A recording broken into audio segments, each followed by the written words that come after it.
So this is an LS1 oil pan.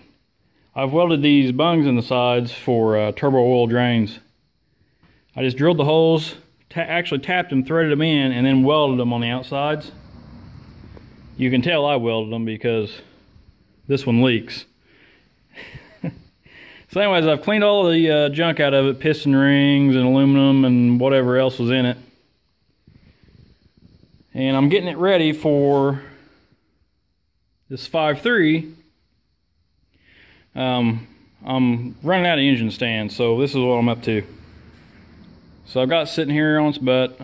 I use bolts, just long bolts, and then I turn the engine up on its end to work on anything underneath. So I took the truck oil pan off, and I've wanted to run the LS1 pan and pickup tube. So here's one of the problems you run into when doing this. The truck windage tray is usually longer. It reaches the #1 main cap. Okay, so here's what I did to take care of that. I just took a Sawzall, cut this off. Took it off the engine, obviously. Took a Sawzall, cut it off. And then I cut, see how this is squared off and it misses the factory truck pickup tube? I had to do the same thing there. So I got that taken care of. Now it all bolts on there real good. This is why I have cat hair inside of my engine. This right here. So anyhow, I've just put the pan back on. It looks like it's going to clear okay. Cat hair. And I'm getting ready to throw the gasket back on it. It looks like it's going to work pretty good. There's like a baffle tray or something that goes in the LS1 pan that I still got to clean up, bolt back in. But once it's done, I'll be picking the engine back up, taking it over to the other shop, welding nuts to these broke off exhaust manifold bolts, one on each corner, both sides. And then I'm going to try to fix this bung over here that's leaking. I'm just going to make another pass around it with a welder. It looks like well, it looks like pelican shit. Hopefully that gets it cleaned up. Hey, I just wanted to show you that I'm welding nuts to these broke off studs. Broke off bolts, exhaust manifold bolts. One in each corner. These were pretty tough. These ones were. This is the hardest ones I've dealt with, but I actually welded a nut to it to begin with. These wouldn't come out. So I had to heat the head up with a torch. I'm hoping it's okay. I'm sure it is. But then after I welded the nut on there and got it red hot, then I was able to work it back and forth a little bit till it finally started coming out. I think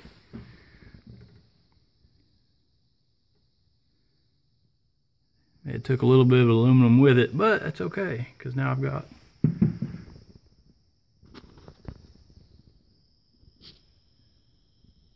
got a hole that I can work with. I'm only my second nut into it and I'm already having problems. I try to get it red hot.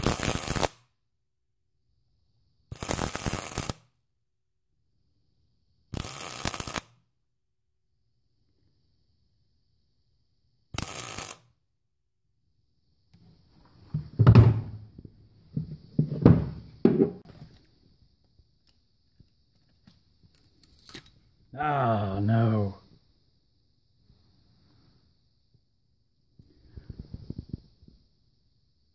Having some problems with this one.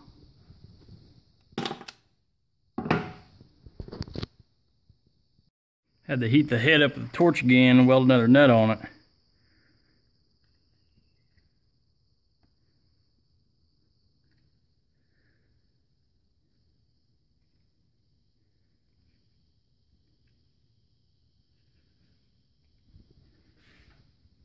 Trying to do this one-handed. My vice grips are getting hot.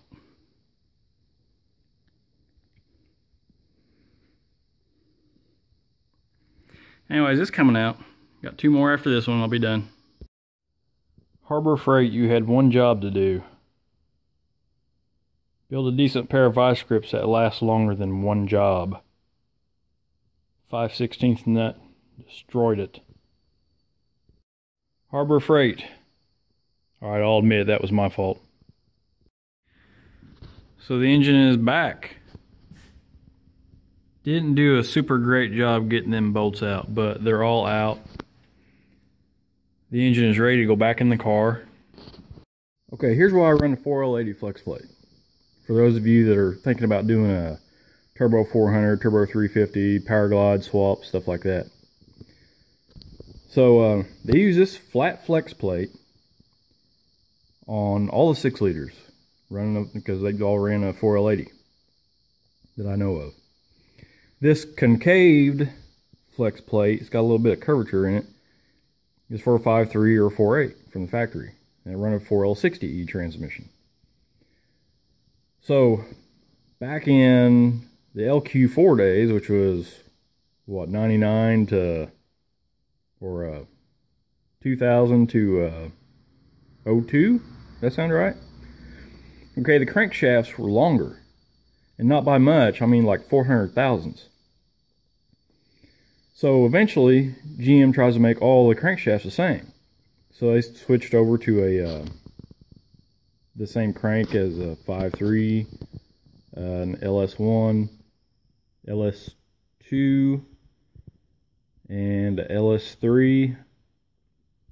Anyways, the stroke's the same. Crankshafts may not be the same, but the stroke is the same, the length is the same. So I'm talking the length at the back of the crank. You get into some 6.2s, they have the dry sump or whatever, I don't know. I'm not a GM historian, but anyways. So GM still uses this flat flex plate, and then they had to add a spacer once they started making the crankshafts all the same length in the back.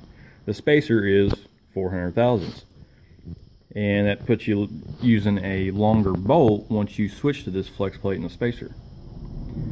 Now you can buy these kits, and you can get them from Jag, Summit, whatever, or you can buy just the pieces separately, or you can buy the used parts from eBay. Now, I bought all this from eBay, this whole setup right here, for like 50 bucks. It allows me to run a 4L80, Turbo 400, Turbo 350, Power Glide, and any other transmission that would use the same, that would swap interchange with a 400 or a 350 or whatever. So the ring gear's in the same spot, so you don't even have to change the starter. It's all good there. All I did is take this curvature out of it, right here where it's kind of inset a little bit. I just take that out and make the plate flat.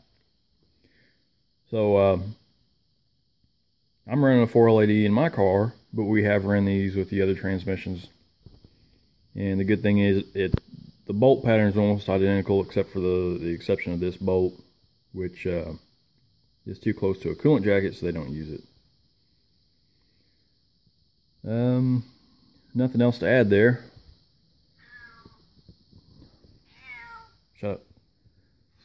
Shut up. So, yeah, you see this wiring mess.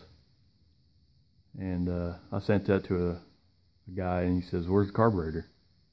Well, you know what it would cost to switch this thing over to a carburetor? By the time you buy the aluminum intake and then buy the carburetor, which if for whatever reason doubled in price over the past several years, it would be way more than it would be just to run this fuel injection and all the wiring.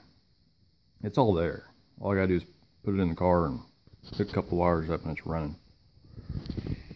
So anyways, you see it, and the next time you see it, it should be in the car. Next, we'll show you how to replace a shot out windshield. Thanks a lot, Trent.